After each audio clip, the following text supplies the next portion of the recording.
He expressed warnings to others of a force so menacing and unbeatable, it could only be described as supernatural. He called them ghosts.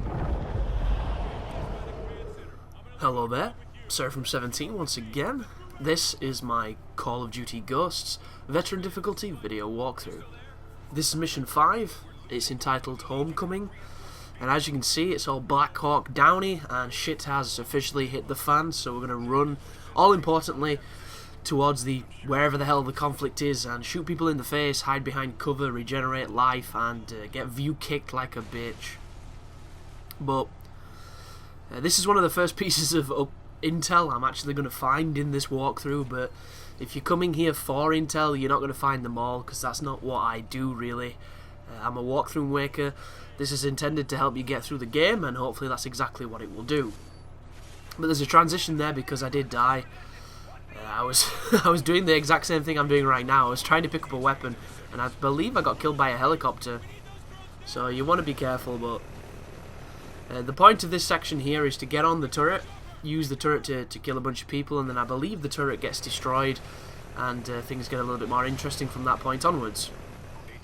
But the game starts you with another one of the ACOGs that I despise, and we're able to use an A10 strafe run, which is this item here.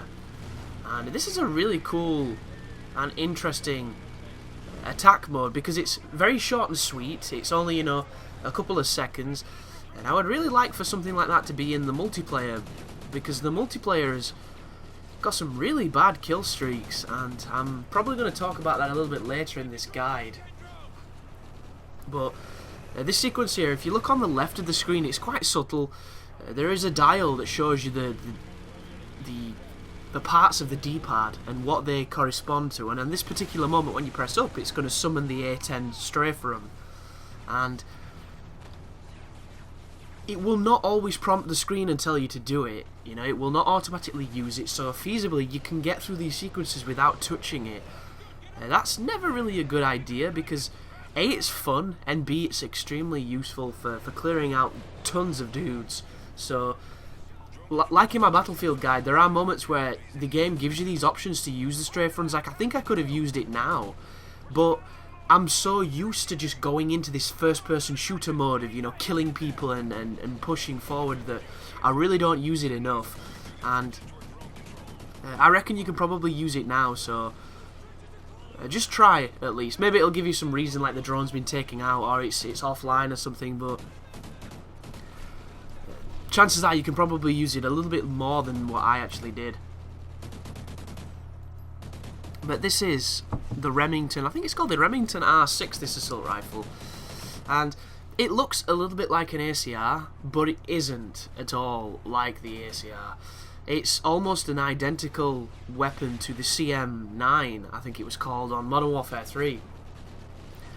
It's got an identical reload, it's got a very similar sound, and it performs very similar too. The iron sight's a little bit different, but if you look at the reload on it, it is the exact same animation, copy and pasted. And I'm not too sure how I feel about that, because the guns on these kind of games, they always have one or two that come back from the series, but you'll notice they do every so often, they have this, I don't know if it's paranoia, I don't know if it's a conscious effort, but they seem to not want to bring back older guns. They seem to try and bring new guns back, and one or two that we've seen before, perhaps a little bit redesigned. A good example of this would be Modern Warfare 3. In the campaign, you could get an AK-74U, which, if you played Black Ops the year before that game came out, that was everybody used that weapon. It was notoriously good. It was a fantastic SMG. It was one of my favourite guns on the game, but it got a really bad reputation because it was very little recoil, very high damage, very fast, good clip. It was probably the best SMG on the game by a long, long way.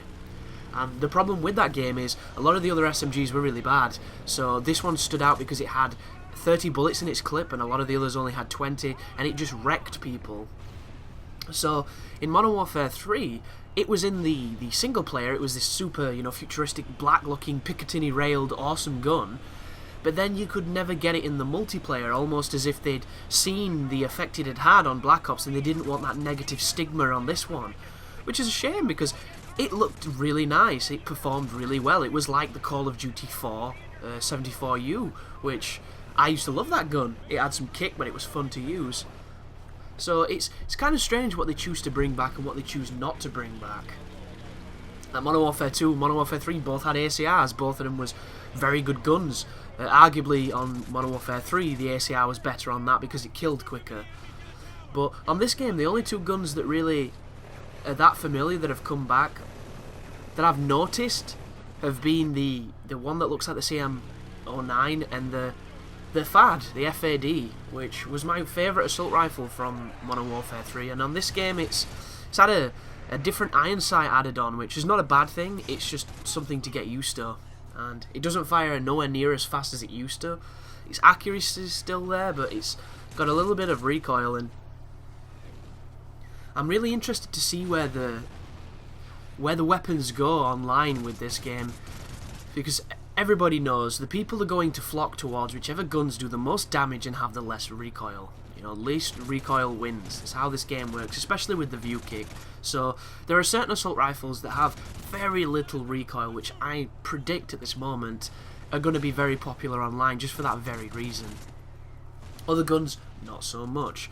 And it always makes me wonder, why do the developers think people are going to make the distinction between what they're going to use when there's one gun that does less damage and has wicked recoil, and you've got another gun that is super easy mode, hardly any recoil and massive damage. You know, they're never going to pick the inferior option unless they're a YouTuber or unless they're really getting creative and they're wanting to experiment, which I would love to say that everybody does that, but not everybody does. You know, a lot of people will pick one gun that's the best and they'll stick with that for their entire time playing the game because all they want to do is have the fastest kill time available. And I don't blame them sometimes as I shoot Hesh in the face over there because they all look alike to me. But this is all cinematic, it's just pushing us forward. I don't think you're in any real danger at that point. I just think it's a little bit of a bombardment happening. But keep on shooting, keep on pushing forward. Always risk putting a few bullets in your allies just to make sure they are your allies, because the first time you hesitate to shoot and it's not, you die. So that's my philosophy, and if you've played the older Call of Duties, they were much stricter. You're not going to fail immediately if you're shooting your buddies on this game. It does happen. I shot a guy on a boat messing about and it failed me, but that was the only instance where it was immediate. So for the most, I think you should be okay. But this guide is doing really well on the channel, and I've not got hardly any of it up, and you might be wondering why I've been slow with this compared to the Battlefield one, and the main reason is just situational silliness. Like, by the time I'd got it all edited, all my parents had to go to bed, so I couldn't obviously talk to myself upstairs. I had to go into the conservatory, and when I went in the conservatory, it was raining. So all I could hear was thunder on the fucking roof, and then there was fireworks, because it was bonfire night. You know, every reason that could feasibly stop you from recording into a microphone was happening that night.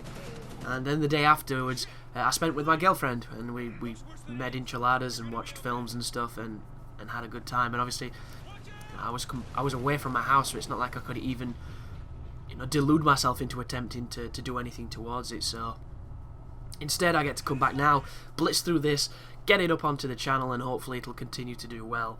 But there's been some changes on YouTube that I'm going to talk about on the next video probably, and they're really frustrating.